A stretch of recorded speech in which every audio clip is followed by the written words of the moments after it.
Doctor Ashok Kumar Mittal जी, दिल्ली से। जी। राधे राधे महाराज जी। महाराज जी, आज कलयुग में इतना चारों तरफ से घिरे होने के बाद अपना लोक परलोक सुधारने का आसान तरीका क्या है, और क्या मृत्यु के बाद परिवारजनों से संबंध एकदम टूट जाता है? बिल्कुल। मृत्यु के बाद जैसे हम सो जाते हैं ना, तो कोई स्मृति रहती है क्या? नींद में, गाढ़ी नींद में कोई स्मृति तो नहीं रहती, कौन कहाँ कैसा। अगर स्वप्न में है तो जो संस्कार हैं उनके स्वप्न आ जाएंगे, लेकिन गाढ़ निद्रा में कोई स्मृति नहीं रहती। तो गाढ़ निद्रा से भी ज्यादा विस्मरण कराने वाली मृत्यु है। मृत्यु के बाद इसी जन्म का आप देखो, माँ के गर्भ में 9 महीने रहे, कोई स्मृति है? एक सेकंड की भी स्मृति नहीं कि माँ के गर्भ में हम कैसे रहे, कोई ज्ञान नहीं। तो मरने के बाद किसी से कोई संबंध नहीं रह जाता, न बैंक बैलेंस से, न मकान से, न पत्नी से, न पुत्र से, कोई रिश्ता, पढ़ाई लिखाई, पद प्रतिष्ठा सब खत्म हो जाती है। और पहला प्रश्न कि भगवान का स्मरण करने वाला, चाहे कलयुग हो, चाहे सतयुग हो, चाहे त्रेता हो, चाहे द्वापर हो, हर युग में भगवान की प्राप्ति होती है भगवान के स्मरण से। यस स्मरण मात्रेण जन्म संसार बंधनात् विमुच्यते नमस्तस्मै विष्णवे प्रभु विष्णवे। भगवान का स्मरण ही इस जन्म संसार चक्र का नाश करता है। चाहे जो युग हो, चाहे ध्यान के द्वारा, चाहे यज्ञ के द्वारा, चाहे पूजा के द्वारा, हमारी भगवत स्मृति होती रहे। तो भगवान का स्मरण करना ही कलयुग में सार है। कलयुग केवल नाम आधारा, सुमिर सुमिर नर उतरहि पारा। भगवान का नाम निरंतर चल रहा है और सारे कर्म तदर्पिता अखिलाचारिता तद्विस्मरणेन परम व्याकुलतेति। समस्त आचरण भगवान को समर्पित हो, अर्थात अच्छे आचरण हो और नाम जप हो, इसी से भगवत प्राप्ति हो जाए। पर है बहुत कठिन, कहने को सरल है बहुत कठिन। इतना हमारे मानसिक चिंतन में गंदगी फैल चुकी है, बाहरी तो है ही, अंदर इतनी गंदगी फैल चुकी है कि भगवान और भगवान के भजन में मन लगना बहुत कठिन हो गया है। आप देखो, फिल्म देखो तो मन चंचल नहीं होगा, लेकिन माला लेके बैठो फिर देखो मन की चाल पूरे संसार में घूमेगा। पाठ करो तो समझ में नहीं आएगा, भाग जाएगा संसार में। बड़ा मलिन हो चुका है मन। यदि हम इसके साथ डटकर लड़ाई करें मन के साथ और इसे गंदे आचरणों में ना जाने दें, जहां जहां जाए बार बार इसे हटाकर भगवान में लगाएं और ये काम बहुत काल तक करें, तब ये कहीं बस में हाथ में आता है, नहीं तो ये नहीं आता। बहुत गंदी बातों की तरफ तो अभी लगा लो, लेकिन भगवान की तरफ लगाना है तो बहुत कठिन है।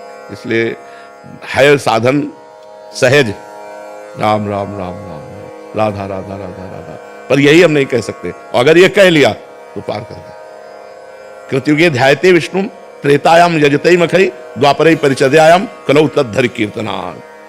कलौ नास्तेव नास्तेव नास्तेव गति अन्यथा हरिर नामयु हरिर नामयु हरिर नामयु केवलम। केवल हरि का नाम, केवल हरि का नाम, केवल हरि का नाम कलयुग में भगवत प्राप्ति करा सकता है। नास्तेव नास्तेव नास्तेव गति अन्यथा, कोई अन्य गति नहीं है, नहीं है, नहीं है। तो है कठिन नाम जप करना। देखो, निरंतर नाम जप में मन को लगा के देखो, कहाँ लगता है, भागा घूमता है। प्रपंच करने में राजी है, भजन करने में राजी नहीं है। जी विपुल जी। राधे राधे। महाराज जी, मैं देख पा रहा हूँ कि मुझसे अधिकतम पाप जो हो रहे हैं वो वाणी की वजह से ही हो रहे हैं। हाँ, महाराज जी, वैसे अब मैं सबसे ज्यादा मौन होना पाप होते भी वाणी से हैं। सबसे ज्यादा पाप वाणी से ही होते हैं। हम किसी की चुगली करना, निंदा करना, दुखद वचन बोल देना, असत्य बोल देना, ये सब वाणी से पाप होते हैं। यदि हम मौन का आश्रय ले, उचित मौन का आश्रय, उचित मौन कहते हैं कि आपने हमसे प्रश्न किया, हमें लगा कि उत्तर देना चाहिए तो हम बोले, नहीं तो मौन। उचित मौन के द्वारा हम वाणी के अपराध से बच सकते हैं। जड़वत मौन गृहस्थी में नहीं रह पाएंगे। व्यापार है, नौकरी है, बातचीत करना है घर परिवार से, तो उचित मौन रहे, विचार मौन रहे। उत्तर दें तो बहुत सोच समझ के उत्तर दें, विचार पूर्वक बोले, झूठ ना हो, दूसरों को दुख देने वाला ना हो, छल कपट युक्त ना हो, जो मन में हो वैसे ही वाणी में हो, उसे शुद्ध वचन कहते हैं। तो अगर हम वाणी को उचित मौन में रखें तो वाणी के अपराध से बच सकते हैं। और नाम जप करें तो सारे अपराध नष्ट हो जाएंगे, वाणी के भी, शरीर के भी, मन के भी। डॉक्टर अनन्या कौशिक जी। राधे राधे। राधे राधे महाराज जी। पूज्य महाराज जी, क्या श्री श्री गुरुदेव जी के श्री चरणों, चारों धाम, मतलब सारे तीर्थ, अगर हम केवल अपने श्री गुरुदेव के ही दर्शन करना चाहें और अन्य कहीं भी ना जाएं, उन्हीं को भगवान मान के? थोड़ा इसमें एक बात समझना है कि कहीं जाने की बात नहीं, लेकिन अगर हम केवल गुरुदेव को पांच भौतिक शरीर मानते हैं तो अपराध बन सकता है। अन्य संतों के प्रति अवहेलना हो सकती है, अन्य संतों के प्रति लघु भाव हो सकता है। तो एक श्लोक हमको ये सिखाता है कि सब में गुरु का दर्शन करें। अखंड मंडलाकारम व्याप्तम येन चराचरम तत्पदम दर्शितम येन तस्मै श्री गुरुवे नमः। चर अक्षर में, अखंड मंडल में मेरे गुरुदेव भगवान व्याप्त हैं। तो हम गंगा जी में गए तो गंगा जी भी मेरे गुरुदेव हैं। अगर हम किसी तीर्थ में जा रहे हैं, संयोग बन रहा है, तो हम अपने गुरुदेव के घर जा रहे हैं। क्योंकि गुरुदेव भगवान है। वंदे कृष्णम जगत गुरुम, वही भगवान गुरुदेव है, गुरुदेव ही भगवान है।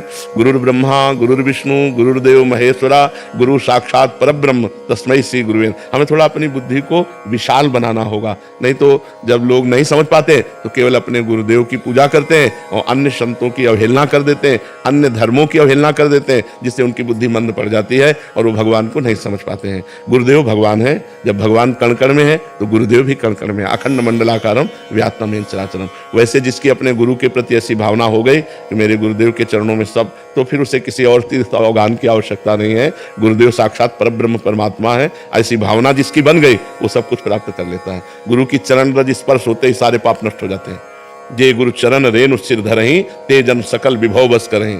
जे गुरु चरण, गुरु के चरण रज का स्पर्श माथे पे कराया, समस्त वो भागवतिक वैभव से संपन्न हो जाएगा। जे गुरु चरण रेणु अनुरागी, ते लोकों वेदों बड़भागी। जो अपने गुरु के चरणों में प्रेम करते हैं वो इस लोक में और परलोक में बड़भागी होते हैं। गुरु प्रसन्न साहब अनुकूला, मिटी सकल कल्पित भय सूला। जो गुरु को प्रसन्न कर लिया वो साहब को अधीन कर लिया, इष्ट को अधीन कर लिया। गुरु प्रसन्न हो गए, माया जनित कल्पना का भय सब नष्ट हो गया। और अगर गुरु रुष्ट हो जाए तो फिर हरि भी नहीं बचाते। कबीरा हरि के रूठते, गुरु के शरण जाए। और कह कबीर गुरु रूठते, हरि नहीं होए सहाय। इसलिए गुरु के सदैव अनुकूल रहे, गुरु के चरणों की वंदना करते रहे, गुरु का दर्शन करता रहे तो परम पवित्र बना रहेगा। राधे राधे महाराज जी। महाराज जी, जब मैं छोटा था मेरा सपना था डॉक्टर बनने का। मैंने तैयारी की, परिस्थितियां अनुकूल नहीं थी, मेरा चयन नहीं हो पाया। फिर मैं पशु चिकित्सक में दाखिला लिया और अब पशु चिकित्सक हूँ। महाराज जी, सच्चाई ये है कि मैंने पेशे से खुश नहीं हूँ, क्योंकि 11 साल से मेरे मन में महाराज ये कह रहे हैं कि एक ही इच्छा रहती है कि काश मैं इंसानों का डॉक्टर होता। जब कोई पूछता है आप डॉक्टर है, मैं बोलता हूँ हाँ, तब उनके चेहरे पर सम्मान और प्रशंसा झलकती है। पर जैसे ही मैं उनको पता चलता है कि जानवरों का डॉक्टर हूँ, तब उनकी नजरों में सम्मान कम हो जाता है। तब वैसे हमें विशेष सम्मान की दृष्टि से आपको देखना चाहिए, क्योंकि मनुष्य तो अपने दुख की निवृत्ति का उपाय करने का प्रयास कर सकता है। हमारे सर में दर्द है, डॉक्टर साहब हमें एक टेबलेट दे दीजिए। लेकिन पशु के सर में दर्द है, वो बता भी नहीं सकता। उसके कहाँ परेशानी है उसको आपको खोज करनी पड़ेगी।